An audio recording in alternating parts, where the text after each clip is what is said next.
मिठाई बॉम्बे मिठाई चपक देता हम पोच हाँ वैसने कहियो आखी के अंधरा है नाम है नयन सुख और भिखारी राम भीख दे धनी राम हमारे भूख कथा शांति बाई झगड़ा करे काकरो नाम शांति बाई हो ही ये गड़ौना मोला काबार कहा थे झन कहूदाई शांति बाई झगड़ा करे और कोमल चंद कोहरात है राज रानी कांदी बेचे तेल कंगलू राम दोहरात मिलऊ हगाओ बिगाड़े जेकर नाम मिलऊ हगाओ बिगाड़े वो हद सकेला थे अमरचंद थे खटली वो है सुखराम दुख झेलत क्या बात नाम है अशोक वाटिका तिहा माता सीता है दुख रूपी जिंदगी ला काटा थे लंकम हवे मंदिर तिहा राक्षस मन दारू बांटा अब उल्टा उल्टा है हवे के नहीं है ना मोरा नाम है गजपति गा गज मने हाथी पति मने मुखिया नाम भले है मोर गजपति फिर घर में बड़ी गाय नहीं ककक नाम है बैदराज फिर नाड़ी छुएल आई क्या बात नाम है भरत फिर अपन घर ला भरत क्या बात नाम है भरत फिर अपन घर ला भरत है भाई जमीन ला कब्जा करके पेशी अदालत लड़ा सब उल्टा उल्टा है तो आओ आप मल्ला छत्तीसगढ़ स्वाभिमान छत्तीसगढ़ स्वाभिमान के बात मैं बताए बरजात हूँ आप मन के सामने में ये छत्तीसगढ़ के महान सपूत मन के फोटो है एक दिखत है छत्तीसगढ़ यह क्रांति सेना बालोदला मोर ढाले बारंबार जय जोहार है सुघर कन कार्यक्रम करात हैं आज हरेली के तिहार है भारत के इतिहास गगन में दे दिव्य मानवीय नाम है छत्तीसगढ़ के गुरु घासीदास ला बारंबार प्रणाम है जोरदार ताली वाह क्रांति के बिगुल फुकैया जबरा वीर सेनानी है छत्तीसगढ़ के शान बढ़िया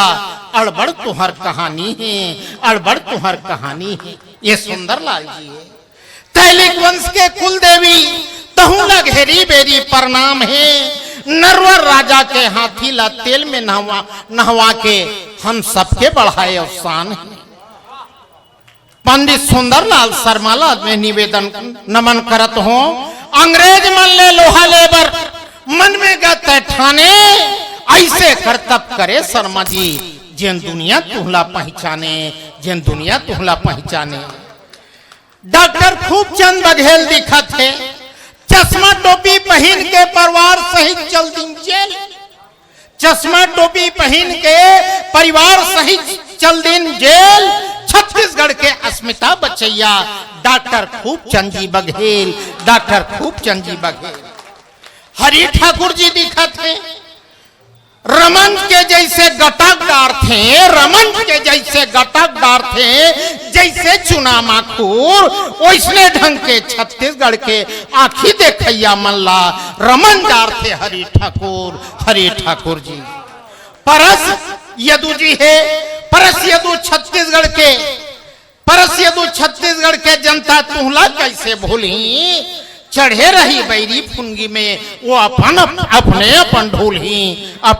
ढोल ही चंदूलाल चंद्राकर है सांसद पद में राहत बने छत्तीसगढ़ के बने आवाज तिही पाए के सुरता करत थे आज बालोद के मैदान में तुमला आज और भागवत और कविता पढ़ के जिन सुते में खेला जगाए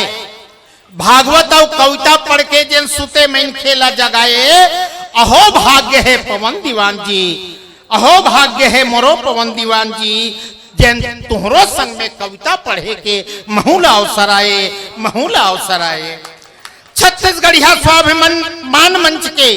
छत्तीसगढ़िया स्वाभिमान मंच बना के और बड़ करे भलाई ताराचंद जी छत्तीसगढ़िया स्वाभिमान मंच बना के और बड़ करे भलाई सूखा रोटी तुहार हाथ में अनेमन खाइन मलाई छत्तीसगढ़िया सबले बढ़िया फिर कभू हो जाते हमर उसने हालात जैसे दुबट्टम फेंकाए हड़िया छत्तीसगढ़िया सबले बढ़िया भाई सब बरोबर जांगर परिया मोर छत्तीसगढ़ के किसान है, भारत माँ के लाज रखिया, देख तोर कत का यहाँ सम्मान है। सर्दी गर्मी बरसात लपेले, गिल्ला चिबरी बासी भात लझेले, नून छत्तीसगढ़ के नून चटनी संगता है खाए, सगा सोदर आलू केरा बजवाए, उकर खाली झोरा मोहरा भेजवाए, और तब होले उकर खाली मोहरा भेजवाए, और तुहर खातिर घर में डोरा भेजवाए, तब होले छत्तीसगढ़िया उकर करत गुणगान है। भाई सब बरोबर जांगर पेरैया मोर छत्तीसगढ़ के किसान है, भारत माँ के राज रखिया, देख तोर कत का यहाँ सम्मान है। हमरे कारखाना के भीतरी में बाहिर के मन घुसत है, हमरे कारखाना के भीतरी में बाहिर के मन घुसत है, दादा के स्मालो मन भीतरे भीतर चूसत है। हमर लइका डिग्री धर के दफ्तर दफ्तर भटकत है, और कहूं मिलेगे छोटे मोटे तब उकरे उठल फटकत है, तब उकरे मन में तो रूस ईरान और बंगाल है, छत्तीसगढ़िया खून चुसा के बने ही है कंगाल है। तब बोले छत्तीसगढ़िया कहत है ये हमर मेहमान है।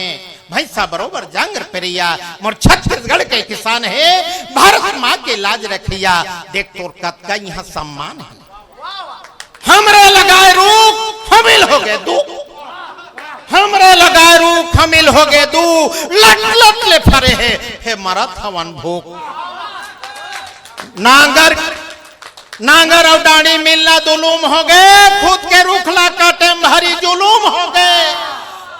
और देखा घोष आज के भाषा में वही नाम है। भाई साहब बरोबर जांगर पेरैया मोर छत्तीसगढ़ के किसान है, भारत माँ के लाज रखिया, देख तोर कत का यहाँ सम्मान है। तो छत्तीसगढ़ भाई बहनी सबका यही पुकार है, हमर शोषण के बंद करैया, ऐसा कौन सरकार है, पर स्वार्थ के राजनीति के खातिर बहन बेटक मुहुम लगाम है। भाई साहब बरोबर जांगर पेरिया मोर छत्तीसगढ़ के किसान है, भारत माँ के लाज रखिया, देख तोर कत का यहाँ सम्मान है, देख तोर कत का यहाँ सम्मान है। धन्यवाद।